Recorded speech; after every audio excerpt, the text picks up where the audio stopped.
17वीं सदी का इंग्लैंड, शहर लंदन, जहां एक मिठाई बिका करती थी जिसे लोग बड़े चाव से खाते थे।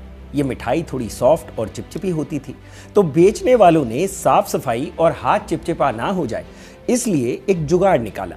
इसे एक पतली सी स्टिक के ऊपरी सिरे पर चिपका दिया जाता था, जिससे लोग आसानी से हाथ में स्टिक पकड़ते और ऊपर लगी मिठाई का मजा लेते। धीरे धीरे ये मिठाई अमेरिका पहुंच गई। जो क्रेज लंदन में था वही अमेरिका में भी बन गया। फिर आया 1880 का दशक। अमेरिका के एक शहर न्यू हेवन में एक जनाब थे जिनका नाम था जॉर्ज स्मिथ। उनकी नजर इस मिठाई पर पड़ी और जॉर्ज को लगा कि ये तो कैंडी बेचने का क्रेजी स्टाइल है। जॉर्ज की एक कंपनी थी जिसका नाम था ब्रैडली स्मिथ। उसने तय किया कि उसकी कंपनी भी ऐसी चॉकलेट बनाएगी। सोचने लगा कि इसका नाम क्या रखा जाए। जॉर्ज को एक रेस का घोड़ा बहुत पसंद था। उस घोड़े का नाम था लॉलीपॉप। उसी घोड़े के नाम पर उसने चॉकलेट का नाम लॉलीपॉप्स रख दिया। इस नाम का पेटेंट कराने के लिए जॉर्ज ने 1908 में आवेदन किया। पूरे 23 साल लगे, तब जाकर 1931 में उसे चॉकलेट का नाम लॉलीपॉप्स रखने का राइट मिला। और उसी साल ब्रैडली स्मिथ कंपनी ने लॉलीपॉप्स चॉकलेट बेचनी शुरू कर दी।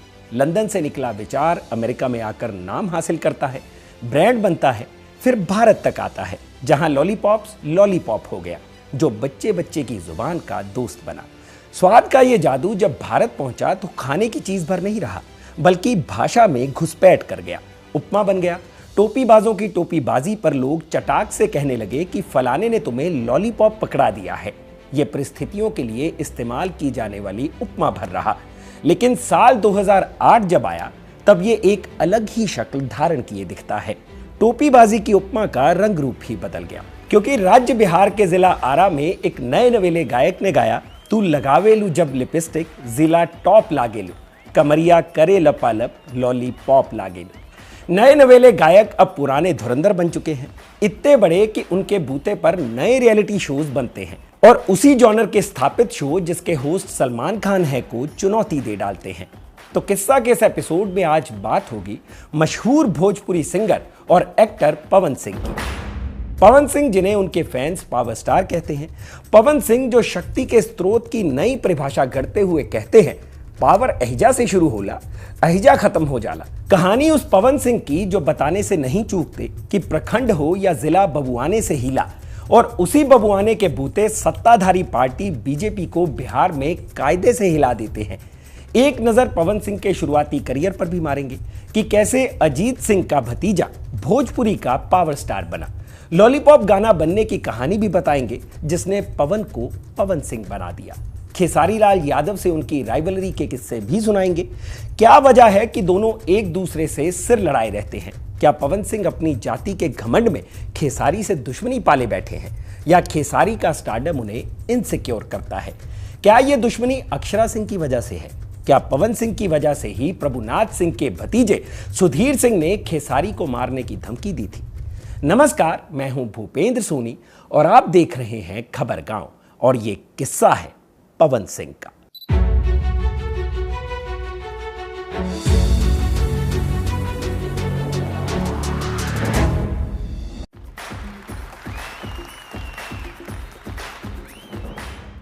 शुरू करते हैं एकदम शुरुआत से। पश्चिम बंगाल की राजधानी कोलकाता में रामाशंकर सिंह और प्रतिमा देवी का परिवार रहता था। उनके 2 बेटे और एक बेटी थी।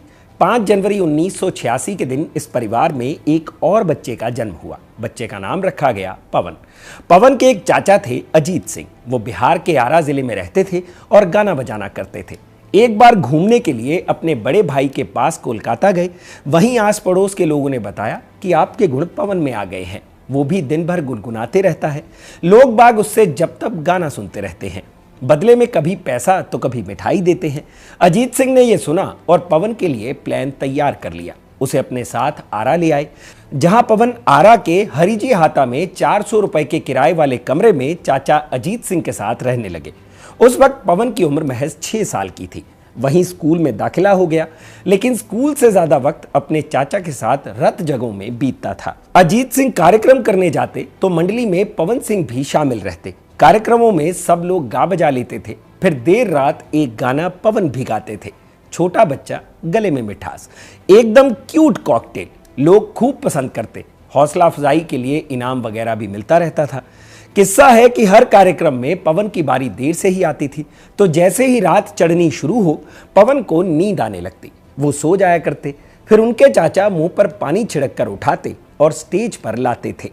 ये सिलसिला कुछ बरस यूं ही चलता रहा। साल 1992 में इस सिलसिले का एक सिरा पहुंचा डाल्टनगंज, जो अब मोदी नगर है, पलामू जिले में पड़ता है।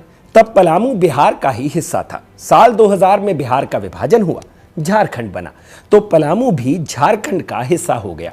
तो डाल्टनगंज में एक कार्यक्रम का आयोजन हुआ। गवनई का जिम्मा मिला था अजीत सिंह को। वो अपनी पूरी मंडली के साथ पहुंचे। पवन भी उनके साथ में ही थे। रात 12 बजे तक मुख्य कलाकारों ने गाना गाया। फिर पवन को बुलाया गया। पवन आए और मुन्ना सिंह का एक गाना गाने लगे। गाना था छोड़ द पुलिसिया की नौकरी, घरे आजा राजा जी। पवन अपने कई इंटरव्यूज में कह चुके हैं कि वो बचपन से ही मुन्ना सिंह को सुनते थे, उन्हीं के गाने गाते रहते थे। डाल्टनगंज वाले कार्यक्रम में भी उन्होंने यही किया। लोगों को इतना पसंद आया कि एक के बाद एक पवन ने कई गाने सुनाए। अव्वल तो ये एक आम सा कार्यक्रम ही था जो पवन अपने चाचा अजीत सिंह के साथ करते आ रहे थे, लेकिन ये कार्यक्रम खास बना साल 1997 में, जब उनके घर वही आदमी आया जिसने डाल्टनगंज वाले कार्यक्रम में पूरा साउंड सिस्टम लगाया था। उस व्यक्ति ने अजीत सिंह को बताया कि उस दिन कार्यक्रम में पवन ने जो गाना गाया था उसे उसने रिकॉर्ड कर लिया था, जिसे उसने एक सीडी में डाल दिया और अब तक उन गानों की 4000 सीडी बिक चुकी हैं। लोग बहुत पसंद कर रहे हैं। तो एक साथी दुकानदार ने आइडिया दिया कि भाई जब लोग इतना पसंद कर ही रहे हैं तो इस बच्चे से गाना गवाकर रिलीज क्यों नहीं करते। इस विचार के साथ एक गाना लिखा गया जिसके लिए अजीत सिंह और पवन सिंह ने मिलकर म्यूजिक बनाया। पवन सिंह ने गाना गाया और यह गाना रिलीज हुआ। गाने के बोल थे, खुली गैली हमसे अब ना लजाली ओढ़निया वाली, संगनी चाट छोला खाली ओढ़निया वाली। यह पवन का पहला गाना था। गाना आया, बजा, जिला जवार में लोग पवन सिंह के नाम से रूबरू हो गए। ये भोजपुरी इंडस्ट्री में मनोज तिवारी और रवि किशन का दौर था। फिल्में हो या गाने, खासकर मनोज तिवारी का नाम ही हर जगह बिक रहा था। इसी दौर में मनोज तिवारी गा रहे थे बगल वाली जान मारेली, बबुनी के लागलबा शहर के हवा, मेहरी आई रोब चलाई। इसी दौर में रवि किशन पंडित जी बताई ना बिहा कब हुई जैसी फिल्में कर रहे थे, जिसमें गाना था तोहर लहंगा उठा दे रिमोट से। इन सब के बीच में कुछ सिंगर्स आते थे, गाना बनाते थे, लोग सुनते भी थे, लेकिन नाम याद रह जाने लायक जगह नहीं बना पाते थे। ये चमक 2-4 गानों तक ही रहती थी, फिर ऑडियंस मनोज तिवारी, रवि किशन पर ही लौटती थी। पवन सिंह के साथ भी यही सीन हुआ। 11 साल की उम्र में पहला गाना आया, लोगों ने सुना, लेकिन कोई खास जगह नहीं बन पाई। इसके बाद भी पवन सिंह के गाने आते रहे, लोग सुनते भी रहे, लेकिन वो जस्ट अनदर सिंगर बने रहे। इंडस्ट्री में उनके पांव जम नहीं पाए। हालांकि पवन सिंह की किस्मत आगे चलकर 360 डिग्री टर्न लेने वाली थी।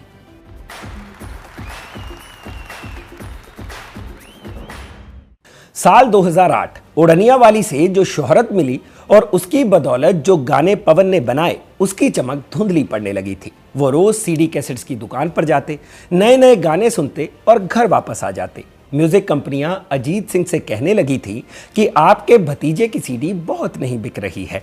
टेंशन बढ़ने लगी कि एक हाइप के साथ शुरू हुआ करियर घुटने टेकने लगा है। फिर एक दिन वो काम हुआ जिसे कलाकार आमद कहते हैं। एक धुन पवन ने सुनी, उन्होंने चट से म्यूजिक कंपोजर विनय विनायक को फोन किया। बोले कि भैया एक धुन है, इस पर कुछ हैवी म्यूजिक बनाइए, कुछ ऐसा क्रिएट कीजिए जो आज तक भोजपुरी संगीत में कभी ना हुआ हो। विनय विनायक ने म्यूजिक कंपोज किया। फिर जाहिद अख्तर नाम के लिरिसिस्ट राइटर को बुलाया गया।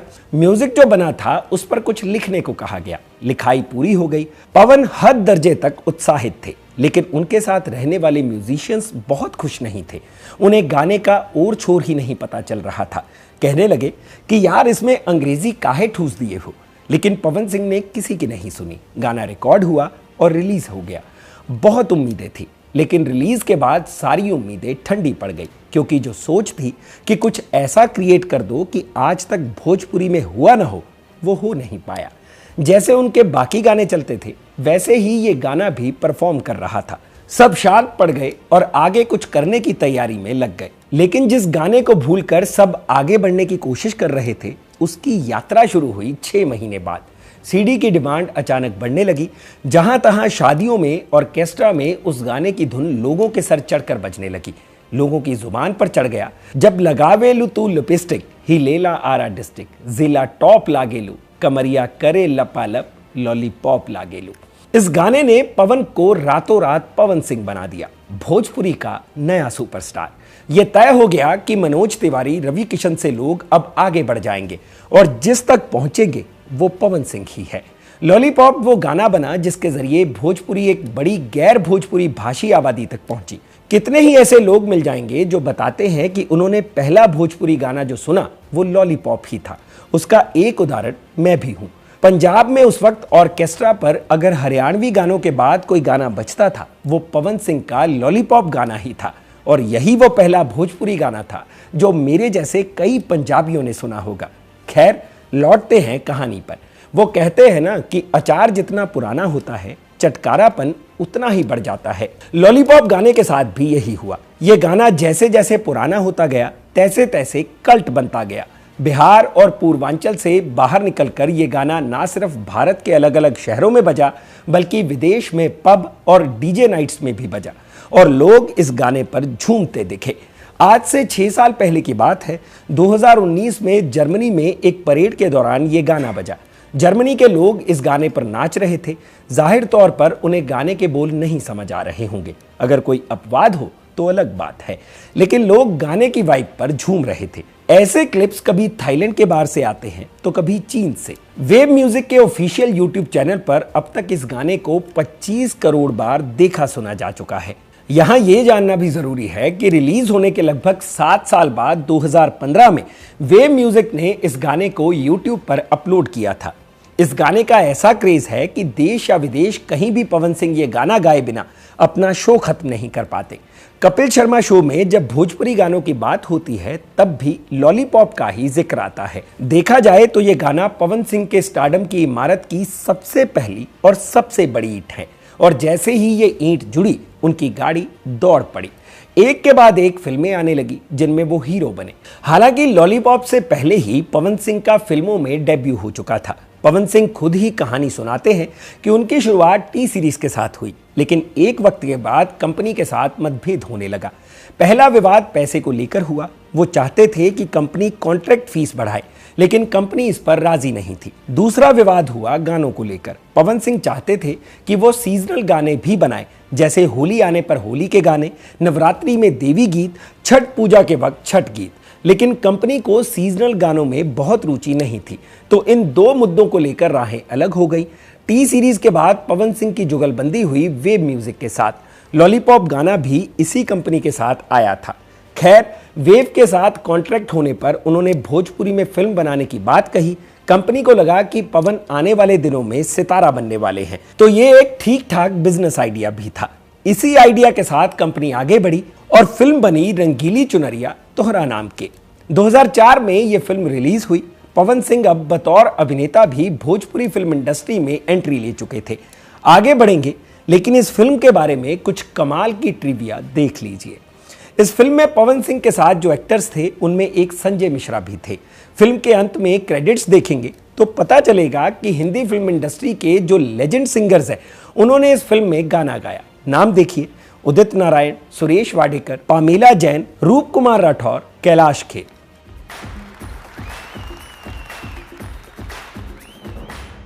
चचा गालिब का एक शेर है, इश्क ने गालिब निकम्मा कर दिया, वरना हम भी आदमी थे काम के।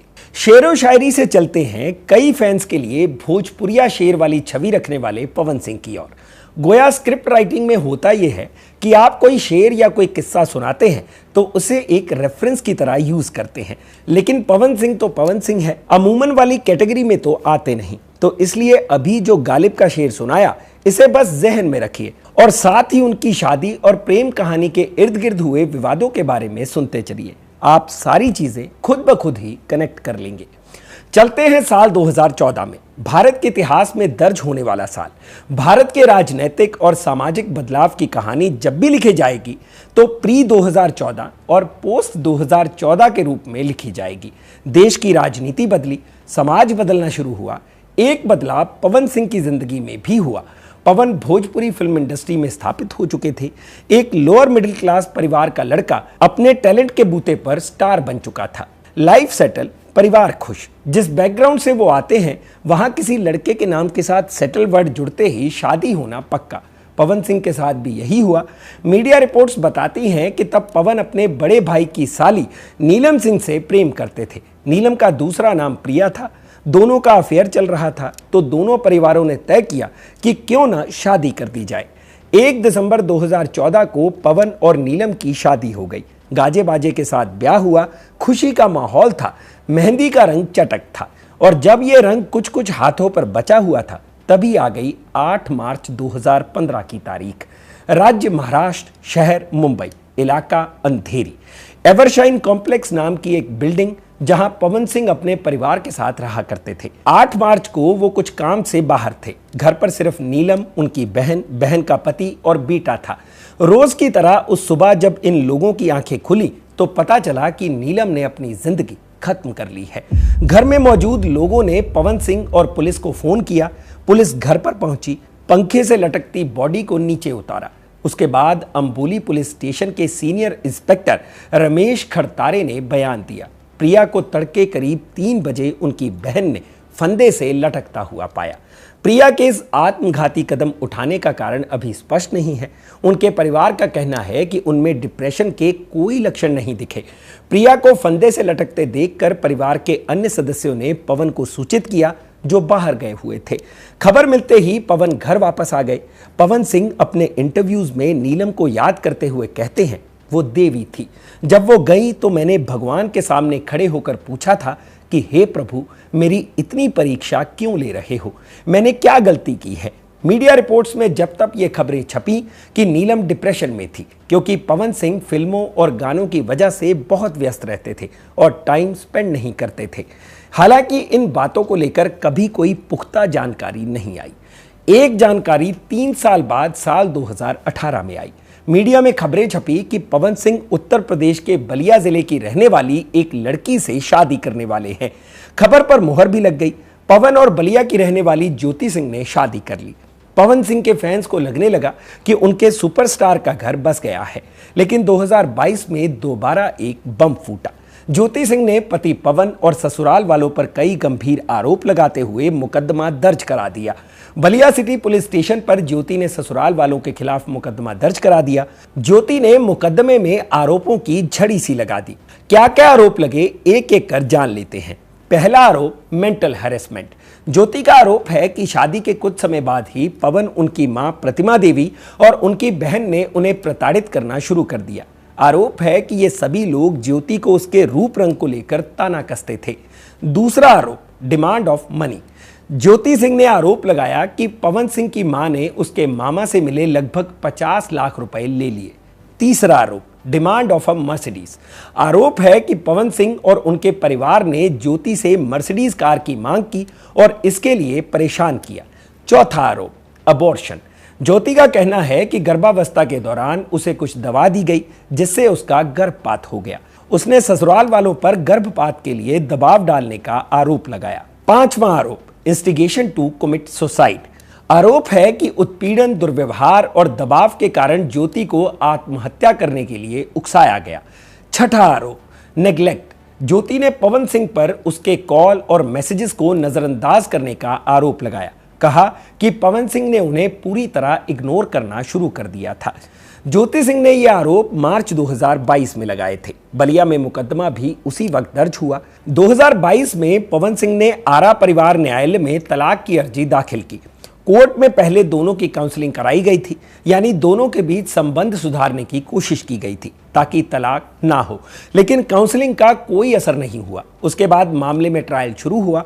पवन और ज्योति कई बार कोर्ट में पेश हो चुके हैं, हालांकि मामले का निपटारा अब तक नहीं हुआ है। केस का स्टेटस ये है कि ज्योति सिंह ने 5 करोड़ की एलिमनी की डिमांड की थी, जबकि पवन सिंह 1 करोड़ रुपए की एलिमनी देने पर राजी हुए थे, लेकिन यह समझौता नहीं हो सका। फिलहाल केस कोर्ट में चल रहा है।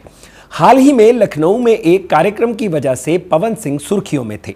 तब भी ज्योति सिंह का एक सोशल मीडिया पोस्ट आया था। पहले विवाद जान लेते हैं, फिर ज्योति सिंह के पोस्ट पर आएंगे। एक गाने के प्रमोशन के दौरान पवन और एक्ट्रेस अंजलि राघव लखनऊ पहुंचे थे। एक इवेंट में दोनों एक साथ स्टेज पर थे। तभी पवन सिंह ने अंजलि राघव की कमर को छुआ। अंजलि ने एक दो बार हाथ हटाया, फिर भी पवन वही हरकत दोहराते रहे। वीडियो वायरल हुआ, विवाद खड़ा हो गया। अंजलि ने इंस्टाग्राम लाइव करते हुए कहा कि अब वो भोजपुरी इंडस्ट्री में कभी काम नहीं करेंगी। इसके बाद पवन सिंह ने अंजलि राघव से माफी भी मांगी। इस विवाद के बाद ज्योति ने पवन के साथ की एक तस्वीर इंस्टा पर शेयर करते हुए लिखा, दुनिया का कौन सा बड़ा पाप मैंने किया है जिसकी इतनी बड़ी सजा मुझे दी जा रही है। मेरे माँ बाप की इज्जत से खेलने का काम किया जा रहा है। जब मैं आपके लायक नहीं हूं या नहीं थी तो आपने जैसे पहले मुझसे दूरी बनाई थी, आप मुझे वहीं छोड़ देते। मुझे झूठा आश्वासन देकर अपने लोकसभा चुनाव में अपने साथ लाकर आज जीवन की उस चोटी पर खड़ा किए हैं कि मुझे आत्मदाह के सिवा कुछ नहीं सूझ रहा है। लेकिन मैं ऐसा नहीं कर सकती क्योंकि पता है कि मैं आत्मदाह करूंगी भी तो सवाल मुझ पे ही उठेगा। जब दोनों के बीच रिश्ते की नाव डगमगा रही थी तभी पवन का नाम भोजपुरी एक्ट्रेस अक्षरा सिंह के साथ भी जुड़ा। दोनों के बीच लव अफेयर की खबरें आती रहीं। दोनों लगातार कई फिल्मों और गानों के साथ दिखे भी, लेकिन ये रिश्ता भी टूटता रहा, वो भी एक कड़वाहट के साथ। अक्षरा सिंह ने एक के बाद एक कई आरोप लगाए। अक्षरा अपने इंटरव्यूज में कहती हैं कि उन्होंने पवन सिंह के लिए सब कुछ किया। रोज सुबह पवन के जगने से पहले वो उनके घर पहुंच जाती थी, चाय नाश्ता बनाकर देती थी, रात को पवन के सोने के बाद ही सोती थी। वो उनसे शादी करना चाहती थी, लेकिन पवन सिंह की ओर से शादी के लिए कई शर्तें रखी गई। बकौल अक्षरा, पवन सिंह ने उन्हें एक कागज पर साइन करने के लिए कहा जिसके मुताबिक शादी के बाद पवन सिंह की संपत्ति में अक्षरा का कोई हिस्सा नहीं होगा। अक्षरा आरोप लगाती हैं कि पवन सिंह ने उनके साथ बदतमीजी की, कई बार मारपीट और गाली गलौज की, जिसके बाद दोनों का ब्रेकअप हो गया। पवन सिंह से जब इंटरव्यूज में इस बारे में सवाल पूछा जाता है तो वो कोई सीधा जवाब नहीं देते, बल्कि कहते हैं मैंने कभी किसी को आई लव यू नहीं कहा। हालांकि अक्षरा ने ये तक आरोप लगाया कि ब्रेकअप के बाद पवन सिंह की वजह से भोजपुरी फिल्म इंडस्ट्री में उन्हें कोई काम नहीं देता, पूरी तरह बायकॉट कर दिया गया है।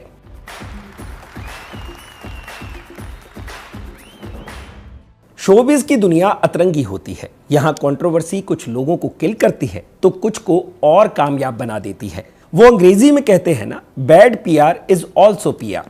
पवन सिंह के केस में यही लागू होता है। लव अफेयर, शादी को लेकर विवाद, स्टेज पर विवादित बयान या फेसबुक इंस्टा लाइव के दौरान किसी को धमकी देना, इन सब वजहों से वो विवादों में तो रहते हैं, लेकिन यूट्यूब पर कोई भी गाना आए वो ट्रेंडिंग में ही रहता है। पवन सिंह की ऑडियंस पर इन विवादों का असर नहीं पड़ता, उल्टे वो इसे अल्फा मेल वाले किरदार की तरह देखते हैं और प्राउड फील करते हैं। उसी किरदार का हिस्सा है स्टेज शो के दौरान दिखने वाला रॉनेस। कभी स्टेज शो के दौरान पवन सिंह किसी को हड़काते दिखते हैं कि नाम के आगे जी लगाकर बात करो, पवन क्या होता है, पवन सिंह कहो। तो कभी शक्ति के स्रोत पर व्याख्यान देने लगते हैं। एक स्टेज शो की रील तो भयानक वायरल है जिसमें पवन सिंह कहते हैं, पावर खत्म ना हुई, मेरे भाई सभी नाम दिए हैं पावर स्टार। पावर एहिजे से शुरू होला, एहिजे से खत्म हुई, पावर दूसर केहू कहां से ले ली। यूट्यूब पर स्टेज शोज के वीडियो देखिए तो पता चलता है कि पवन सिंह की फैन फॉलोइंग कितनी है।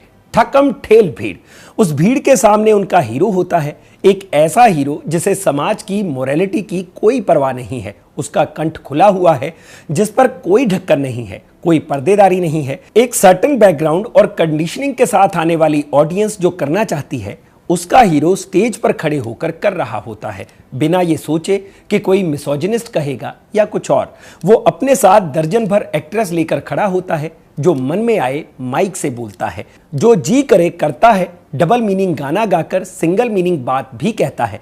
सामने खड़ी चाहने वालों की भीड़ चीयर करती है, पवन भैया का शोर मचाती है। वही पवन भैया स्टेज पर मोनिका मिश्रा नाम की एक्ट्रेस के कंधे पर हाथ रखकर ऑडियंस से पूछते हैं कि हमार इनकर जोड़ी ठीक लगता। मोनिका मिश्रा उस वक्त दोनों हाथ बांधे ठिठके हुए चुपचाप खड़ी रहती हैं, कुछ बोलती नहीं है। सामने से लोग पवन सिंह के सवाल का जवाब हाँ में देते हैं। उस ऑडियंस के लिए वो एक ऐसा सुपरस्टार है जो स्टेज पर पालथी मारकर बैठ जाता है, हारमोनियम बजाने लगता है, गजल गाता है, हंगामा है क्यों बरपा थोड़ी सी जो पीली है। उसी चाहने वालों की भीड़ में कभी कभी शरारती लोग भी आ जाते हैं जो पवन सिंह पर ढेला चला देते हैं, तो पवन सिंह भयानक वायरल होने वाला रील मोमेंट क्रिएट कर देते हैं। वो उस मौके पर कहते हैं, ये इतनी भीड़ में इतने मेरे चाहने वाले आए हैं, ये कौन मेरा दुश्मन आया है। तुम्हारे अंदर अगर पावर है ना तो मेरे सामने आकर दिखा दे। इंटरनेट पर पवन सिंह की ऐसी रील्स की पूरी खदान है। हजारों मोमेंट्स, हजारों रील्स। एल्गोरिदम में पवन सिंह का नाम इस कदर घुसा हुआ है कि आप उनके कंटेंट के कस्टमर हो या ना हो, उनके रील्स आपकी फीड में जरूर आ जाएंगे। कभी आप उसे नापसंद करते होंगे, कभी पसंद करते होंगे, कभी आपको फनी लगता होगा, लगे चाहे जो, लेकिन पवन सिंह के नाम पर इंगेज जरूर होते हैं। इसी एंगेजमेंट की देन है कि पवन सिंह राइज एंड फॉल नाम के रियलिटी शो में दिखे, जिसे अशनीर ग्रोवर होस्ट कर रहे हैं। अव्वल तो यह शो सलमान खान के साथ अशनीर की खींचतान का नतीजा है। याद कीजिए, अशनीर को एक बार सलमान खान ने बिग बॉस पर बुलाया था, फिर उन्हें टाइट करके भेजा था।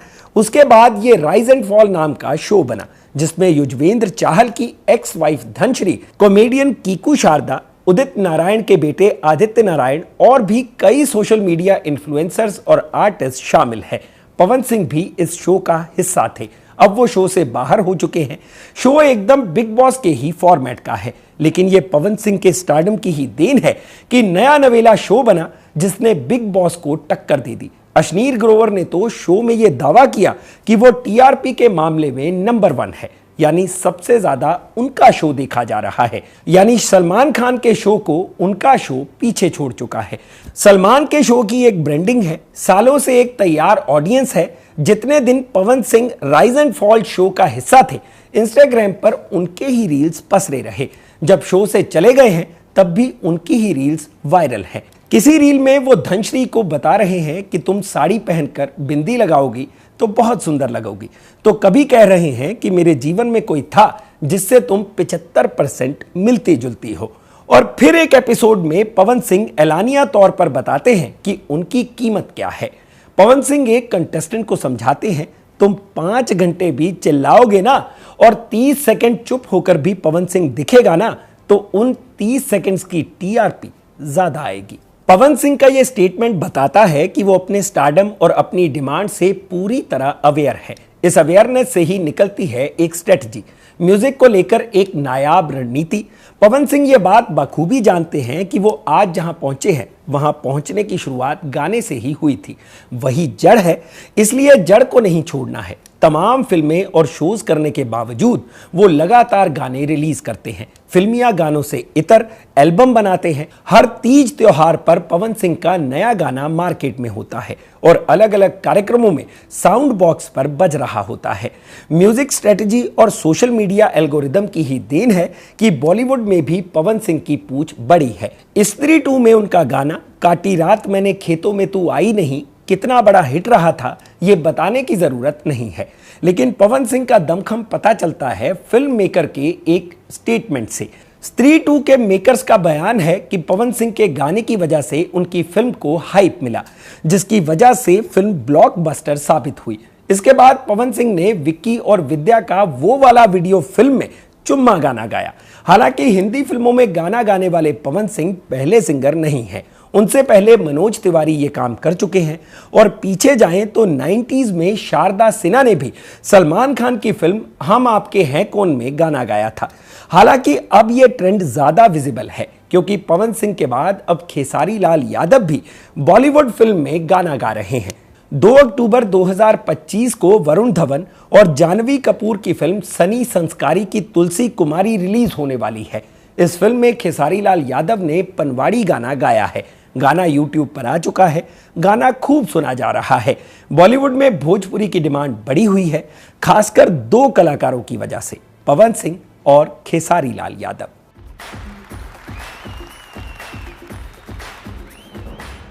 एक वक्त पर भोजपुरी फिल्म इंडस्ट्री के 2 ध्रुव हुआ करते थे, मनोज तिवारी और रवि किशन। आज वो 2 ध्रुव हैं, पवन सिंह और खेसारी लाल यादव।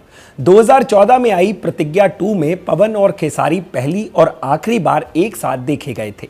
फिल्म को भोजपुरी दर्शकों के बीच सराहना मिली, लेकिन इस फिल्म में पवन सिंह के मुकाबले खेसारी लाल यादव की चर्चा कुछ ज्यादा हुई।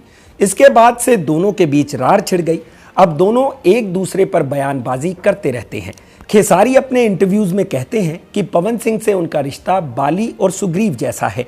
इन कथित बाली और सुग्रीव के बीच रंजिश सिर्फ बयानों तक सीमित नहीं रहती, बल्कि एक दूसरे को धमकाने और हमला करवा देने तक पहुंचती है। दोनों के बीच का विवाद 2022 में तो इस हद तक पहुंच गया कि खेसारी ने सोशल मीडिया पर एक वीडियो शेयर करते हुए आरोप लगाया कि पवन सिंह के एक फैन ने उनकी पत्नी और बेटी को रेप की धमकी दी। इस घटना के बाद खेसारी ने कहा था, आप मुझे तमाम गालियां दे, कोई परवाह नहीं, लेकिन मेरे परिवार को इसमें घसीटा जाए ये ठीक नहीं। मैं डीआईजी को बहुत कॉल किया, लेटर और वॉइस मैसेजेस भी भेजा, लेकिन उनकी तरफ से कोई रिस्पॉन्स नहीं है। मैं चाहता हूं कि एक रेपिस्ट को जो सजा मिल सकती है वो सजा मिले। इस विवाद के पैरेलल सोशल मीडिया पर खेसारी और पवन सिंह का एक डांस भी खूब वायरल होता है, जिसमें दोनों एक साथ डांस कर रहे हैं। हो सकता है आपने भी वो डांस वीडियो यूट्यूब या इंस्टाग्राम पर देखा हो। 2018 की बात है, एक कार्यक्रम के दौरान मंच पर पवन सिंह, खेसारी लाल यादव और एक्ट्रेस काजल राघवानी मौजूद थे। डीजे पर गाना बजा, सजले सवर के जब आवेलू। गाना बजते ही पवन सिंह और खेसारी एक साथ डांस करने लगे। डांस का ये वीडियो 2018 से ही यूट्यूब पर है, लेकिन 2022-23 में जब दोनों का टकराव अपने चरम पर पहुंचा तो लोगों ने नए सिरे से इसके क्लिप्स शेयर किए। 2023 में ही एक कार्यक्रम के दौरान खेसारी ने बिना नाम लिए पवन सिंह के लिए कहा, हम चाही तो हर 9 महीना में सोहर गवा दी, इतना ताकत था। वो मरियो जइहन तो सोहर ना हुई उनका घरे। आप दर्शकों को मालूम ही होगा कि बिहार में बच्चे के जन्म के बाद सोहर गाने का रिवाज रहा है। वैसे इस विवाद की एक वजह वो भी है जो बिहार के खूनी इतिहास की वजह भी रही है, यानी जाति। पवन जाति से राजपूत हैं और खेसारी लाल यादव हैं। दोनों के पास गुमान के लिए पर्याप्त चीजें हैं, फिर भी जाति है कि जाति नहीं। पवन सिंह गाना बनाते हैं कि बंतारू टाइट त हो जाइबू ढीला, प्रखंड हो या जिला बबुआने से हिला। बबुआना कहते हैं राजपूतों के टोले को। तो खेसारी गाते हैं, हाँ तक कैले कबूल, फूल हो जाइबे कली, अहीरे के चलल बा अहीरे के चली। खेसारी अपने यादव होने का जोर दिखाते हैं तो पवन सिंह अपने राजपूत होने का। राजपूत समुदाय से ही आने वाले बिहार के एक नेता हैं युवराज सुधीर सिंह। पवन और सुधीर सिंह एक दूसरे के करीबी हैं। सुधीर सिंह का एक परिचय ये भी है कि वो महाराजगंज के पूर्व आरजेडी सांसद प्रभुनाथ सिंह के भतीजे हैं। प्रभुनाथ सिंह फिलहाल 1995 के एक डबल मर्डर केस में उम्र कैद की सजा काट रहे हैं। यूट्यूब पर एक 6 साल पुराना ऑडियो मिलता है जिसमें सुधीर सिंह ने खेसारी लाल यादव को कथित तौर पर गोली मारने की धमकी दी थी। सुधीर सिंह ने फोन पर खेसारी लाल यादव को धमकी देते हुए कहा था कि वो उन्हें थप्पड़ मारेंगे और साड़ी पहनाकर घुमाएंगे। इस कथित धमकी भरे कॉल के बाद ही वैशाली के बिदुपुर में एक कांड होता है। खेसारी बिदुपुर में एक शो के लिए गए थे। उनके काफिले की गाड़ियों पर पत्थर फेंके गए। हमले के बाद खेसारी ने आरोप लगाया कि इस हमले के पीछे सुधीर सिंह का हाथ है। खेसारी ने हमले का आरोप लगाते हुए उस धमकी वाले फोन का भी जिक्र किया। दूसरी ओर सुधीर सिंह ने खेसारी के आरोपों को तब खारिज किया और कहा कि सियासी तौर पर उनकी लड़ाई खेसारी लाल यादव से नहीं है, बल्कि खेसारी भोजपुरी गानों और फिल्मों में जो अश्लीलता फैला रहे हैं वो उसके खिलाफ है। लेकिन कहने वाले कहते हैं कि सुधीर सिंह की दुश्मनी पवन सिंह के साथ उनकी दोस्ती से निकली है। आरोप लगते हैं कि पवन सिंह की ही वजह से खेसारी को धमकाया गया, उन पर हमला तक हुआ और खुद को बचाने के लिए खेसारी बिहार के पूर्व मुख्यमंत्री लालू प्रसाद यादव और उनके बेटे तेजस्वी यादव की शरण लेते रहे। दिलचस्प है कि पवन सिंह ये जोर सिर्फ खेसारी को नहीं दिखाते, बल्कि केंद्र और बिहार की सत्ताधारी पार्टी भाजपा को भी दिखा चुके हैं।